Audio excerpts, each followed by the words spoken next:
네, 울산의 이슈를 심층적으로 들여다보는 기자의 눈. 오늘은 추석을 앞두고 뜨거운 감자가 되고 있는 울산공항 존폐 문제를 김영환 기자하고 얘기해 보겠습니다. 김 기자, 울산공항 존폐 문제가 왜 갑자기 화두가 된 건가요? 네, 울산시가 지난 9일 교통혁신 미래비전 브리핑을 열었는데요. 이 트램과 광역철도 등의 성과와 또 앞으로의 계획에 대해서 발표를 하는 자리였습니다. 예. 그런데 송철호 시장이 브리핑 후반부에 울산공항에 대해서 언급을 하면서 이 문제가 이슈로 떠올랐습니다. 송 시장이 공항 문제를 뭐라고 얘기했길래 이렇게 시끄럽습니까? 네, 울산공항의 확장이 불가능하고 또 경영 적자가 이어지고 있다며 미래 경쟁력에 대한 의문을 제기했습니다.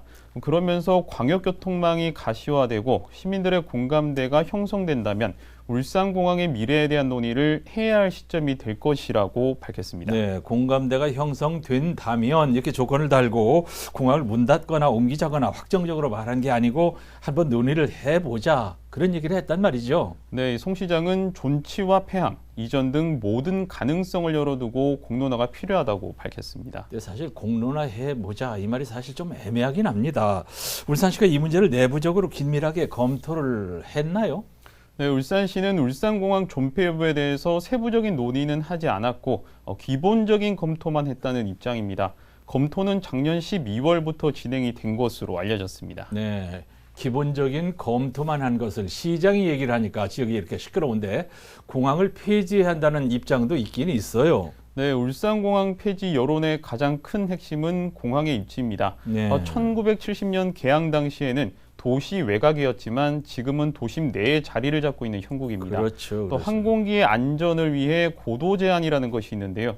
울산공항의 경우 고도 제한 범위가 약 70제곱킬로미터 정도 됩니다. 예. 이 범위에 속하는 지역들은 이 건축물 높이가 45m를 넘을 수 없습니다. 그렇습니다. 층수로 치면은 13층 정도가 한계인데 네. 사실상 재산권 침해를 당하고 있다고 볼 수 있는 것입니다. 예. 울산공항이 규모가 자꾸 활주로도 이제 전국에서 제일 짧다 보니까 큰 비행기 못 뜨고 KTX 생기면서 적자 운영도 심각하다 보니까 경영난에다가 또 안전성 등의 문제도 있단 말이죠. 네, 울산공항은 2015년부터 2019년까지 해마다 110억 원 이상의 적자를 기록하고 있는 것으로 나타났습니다.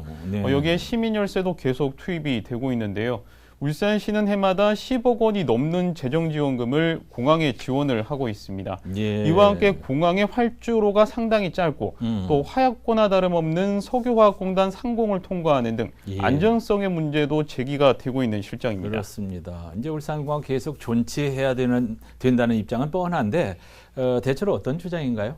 네, 다른 지역들은 공항을 유치하려고 안간힘인데 있는 공항을 폐항하는 것은 이해할 수 없다는 반응입니다. 예. 또 폐항을 할 경우 다시 공항을 유치하는 것은 상당히 어려울 수 있는 만큼 네. 경영 개선 방안부터 찾는 것이 우선이라는 입장입니다. 예. 그리고 산업이 주력인 지역의 특성상 기업인들이 긴급하게 수도권을 오갈 때 반드시 필요한 수단이고 예. 또 해외에서 울산 기업체를 방문하는 외국인을 고려하더라도 공항은 반드시 필요하다는 목소리가 나오고 있습니다. 특히 이제 울산에서 우리가 제주도 갈 때 말이죠. 비행기 아니면 갈 수 있는 방법이 없단 말이죠. 이게 문제인 것 같아요. 네, 울산공항에서는 에어부산과 하이에어를 통해 제주도를 갈 수 있는데요. 울산공항이 없어지면 울산 시민들은 김해공항으로 가야 하는 불편을 겪게 됩니다. 네. 대구 통합 신공항과 가덕 신공항이 개항을 하는데 10년 정도가 걸리고 또 개항을 하더라도 신공항까지 가는데 1시간 이상 걸리는 만큼 큰 불편이 예상되고 있습니다. 네. 이런 이제 시민들의 여론도 여론이고 울산공항 문제가 정치권으로 이제 번지고 있습니다. 국민의힘이 이게 뭔 소리냐 강하게 반발하고 있어요. 네, 지난 15일 아침 7시 30분에 서울에서 울산시와 지역 국회의원 간 예산정책협의회가 열렸습니다. 이 자리에서 국민의힘 국회의원 5명 모두 폐항을 거론한 송 시장을 향해 비판적인 입장을 밝힌 것으로 전해졌습니다. 예. 어떤 비판들이 나왔습니까? 네, 울산공항을 국제공항으로 키울 생각을 해야지 폐항이 말이 되는 것이냐 이런 내용들이 주를 이뤘고요. 예. 송 시장은 울산공항의 발전 방안을 위해 모든 가능성에 대해서 공론화를 하는 것이지 폐항을 전제로 하지는 않았다는 말을 한 것으로 알려졌습니다. 예. 국민의힘은 기자회견을 열면서 방금 얘기한 것처럼 울산공항 오히려 국제공항으로 업그레이드 시켜야 된다 이렇게 얘기를 합니다.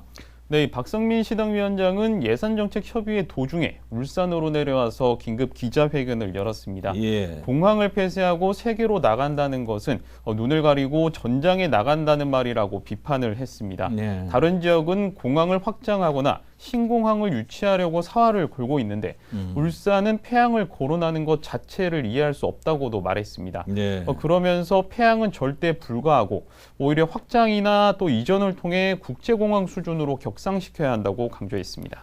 더불어민주당이 그냥 있을 수 없지요. 입장을 냈던데요.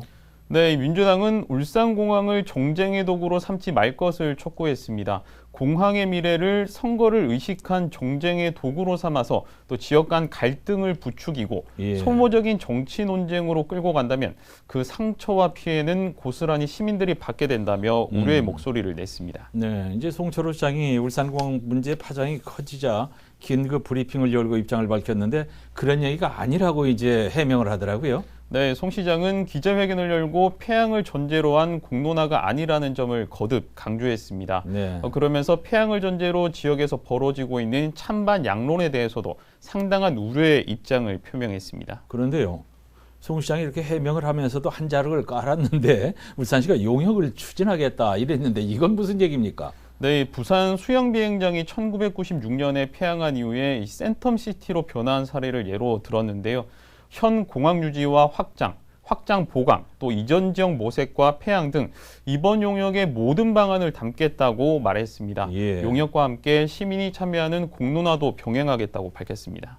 이제 이 자리에서 송 시장은 이전이 가장 최선이라는 견해도 밝힌 것을 보면 의중을 짐작할 수가 있는데 이전에 마음을 둔 것 같아요. 네, 송 시장은 공항이 이전할 수 있는 부지를 확보만 할 수 있다면 정부를 설득해서 신공항을 조성하는 것이 최적의 방안이라는 개인적인 견해를 밝히기도 했습니다. 예. 내년에 대선이 있고 지방선거가 있는데 울산공항 문제가 계속 이슈가 될 것 같습니다. 어쨌든 송 시장이 이슈를 선점했다는 말도 들리는데 이 선점이 맞는지 모르겠습니다. 네, 그렇습니다. 울산공항 문제에 대해 공론화 입장을 밝힌 것은 역대 울산시장 가운데 송철호 시장이 처음입니다. 네. 그런데 시기를 두고 이런저런 말들이 많은데요. 네. 당장 대선과 지방선거가 몇 개월 남지 않은 만큼 선거를 염두에 둔 발언이 아니냐는 시각이 있습니다. 네. 여기에 대해서 송 시장은 이 선거와 관계없이 예전부터 고민을 했다면서도 용역 결과가 빨리 나오면 대선이나 지방선거 공약에 반영할 수 있다며 여지는 남겼습니다. 예. 분명한 것은 이 울산공항 이슈가 영향력과 파장이 상당히 크다는 것인데요. 지역에서는 추석을 앞두고 모든 이슈가 울산공항에 묻혔다고 해도 과언이 아닐 정도입니다. 예. 이번 울산공항 이슈가 이 내년도 선거에서 어떤 영향을 주고 어떤 이 파급력을 가져올지 그리고 각 정당과 후보들에게 어떤 유불리로 작용할지는 지켜봐야 할 것 같습니다. 네. 지금까지 기자의 눈 김영환 기자였습니다. 고맙습니다.